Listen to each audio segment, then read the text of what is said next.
السلام علیکم ورحمۃ اللہ وبرکاتہ۔ محترم ناظرین، آپ تمام کا ایک بار پھر فانوس اسٹوڈیو پر استقبال ہے۔ آج کی ہماری ویڈیو حارث نام کے متعلق ہے۔ حارث نام کا مطلب جاننے کے لیے ویڈیو کو آخر تک ضرور دیکھیے۔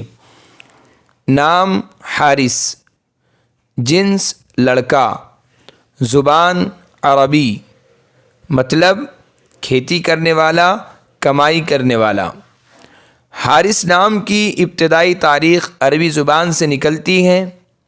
یہ نام لڑکوں کے لیے استعمال ہوتا ہے اور کئی صحابہ کرام کا بھی ہے۔ حارث نام کے معنی کھیتی کرنے والا، کمائی کرنے والا ہے۔ یہ نام رکھ سکتے ہیں، اور حارث نام رکھنے کی حدیث میں خصوصی فضیلت آئی ہے۔ اگر آپ کو ہماری ویڈیو پسند آئی ہو تو لائک کیجئے، شیئر کیجئے، کمنٹس میں بتائیے کہ آپ کو اگلی ویڈیو کس نام پر چاہیے، اور چینل کو سبسکرائب کرنا نہ بھولیں۔ جزاکم اللہ خیر و احسن الجزاء۔